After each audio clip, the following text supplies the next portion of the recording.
33 কোটি দেবদেব অথবা পুরা হিন্দু 33 কোটি দুই একজন 33 কোটি দেবদেবতার মনে করেন যে 33 কোটি রকমের চেহারা, 33 কোটি রকমের মন, 33 কোটি রকমের চিন্তা ভাবনা, 33 কোটি রকমের কাজ। তারপরও ওদের মধ্যে যত চিল্লিয়ে কাউ কাউ না আছে, আমাদের এক আল্লাহ, এক কোরআন, এক রসুল আমাদের মাঝে এর সাথে অনেক বেশি। আমাদের বর্তমান সময়ে মুসলমানের এমন একটা অবস্থা হয়েছে, এই অবস্থার কারণে এখন বর্তমানে পুরো বিশ্বের মধ্যে মুসলমান নির্যাতিত হয়, অপমানিত হয়, মারামারি হয়, পিড়াপিড়ি হয়। খালি যত দোষ আছে সব মুসলমানের, আর বিশ্বের সব ভালো আছে। পুরো বিশ্বের ধর্মের যদি মানুষ অনুযায়ী গণনা করা হয় তাহলে 1 নম্বরে আছে খ্রিস্টানেরা, 2য় নম্বরে আছে মুসলমান। আর 1 নম্বরের খ্রিস্টানেরা তো মোটামুটি ভালো অবস্থানের মধ্যে আছে। সবচাইতে কম মানুষের দিকে যদি হিসাব করা হয় তাহলে আছে ইহুদিরা। হয়তো ওই 70-80 লক্ষ ইহুদি পুরো 200 কোটি মুসলমানরা বর্তমান সময় নাচাতে আছে, আর আমরা নাচতে আছি। উদ্দেশ্য খালি একটাই, আমাদের মাঝে কোনো একতা নেই। একতা না থাকার কারণে একটাই, কারণ আমি যারা পছন্দ করি ওই লোকের যদি কখনো ভুলও বলে আমি বলে দিই ঠিক। ওই লোকে যদি ফাতলা পায়খানা করে আমারা বলে যে এটা ডাইল তুমি খাও, আমি ওটারে খাই আর করে দিই না ওরা বাইরে তো সেই সাথে অথচ এটা কিন্তু গু। কারণ আমি ওরা পছন্দ করি, এমনকি আমি ওই দলের মানুষ, ওইটা যা কয় আমার কাছে ওইটা পরিপূর্ণ লাগে, ঠিক লাগে। আর যদি অন্য দলের কোনো মানুষ যদি ঠিকও বলে তাহলে আমার কাছে মনে হয় যে এটা ভুল। কারণ আমি অথবা আমরা চেষ্টা করি সবসময়, মানুষ চেষ্টা করে, যে কোনো মানুষ সবসময় চেষ্টা করে যে অন্য ধর্মের মানুষকে হারিয়ে নিজের ধর্মকে উঁচু করা, অথবা অন্য ভাইকে হারিয়ে নিজেকে উঁচু করা। আর আমাদের মুসলমানরা সবসময় চিন্তা করে কি, নিজের ভাইকে নিজে হারিয়ে নিতে বড় হওয়া। অন্য ধর্মের মানুষ মাঝখান দিয়ে যত ফায়দা আছে সব কিছু নেই। আসলে না ওটাই, এই লোকটার মতন পাগল আমার মনে হয় যে পুরো বাংলাদেশের মধ্যে একটাও নেই। কারণ কোনো মানুষ যদি ভাইরালে হয়, ভাইরাল বক্তায় হয়, ওই লোক যে ভাইরাল হলে ওই লোক না আমি দাদা আমি মানুষ, এটা কিন্তু মিশা কথা।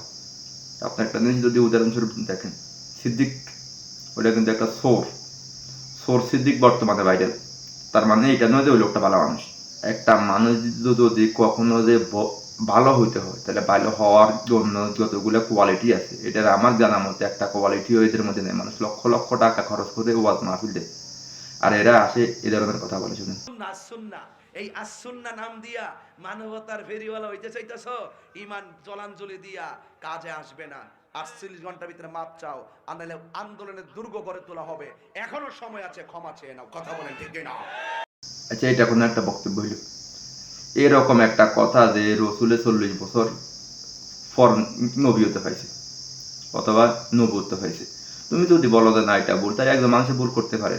শায়েখ আহমদুল্লাহ যে একবারে কোনো ভুল নেই, আমি এমন কথা বলি না। যদি ওনার যদি ভুল হয়, তোমার যদি কোনো একজন দিনী ভাই যদি ভুল করে, তাহলে ওকে সুস্থ মতো বুঝাও।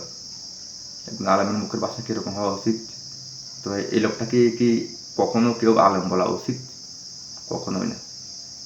কিছুদিন আগে অথবা আরো মনে হয় যে বছর 2 আগে সম্ভবত রাস্তার মাঝে একবার মিছিল হয়েছে। হেফাজতের গালায় গালা জুতা মারো তালে তালে, সরমনার গালায় গালে জুতা মারো তালে তালে।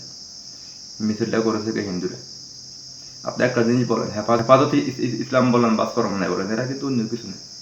এদের সবসাথে আসল পরিচয় এরা মানুষ, দ্বিতীয় পরিচয় এরা মুসলমান। দেশের মানুষ তো ওরা একজন।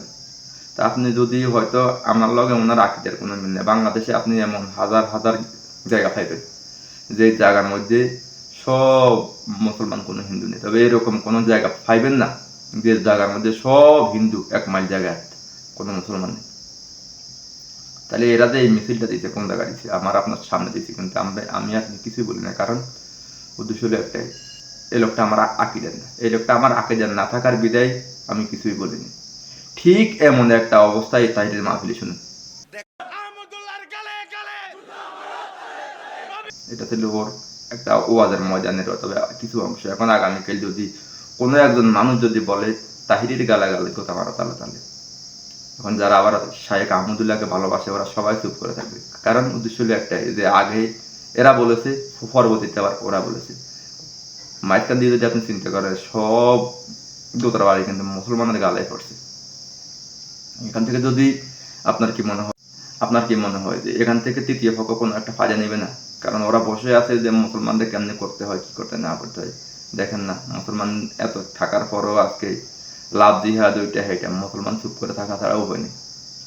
কথাটা মনে রাখবেন।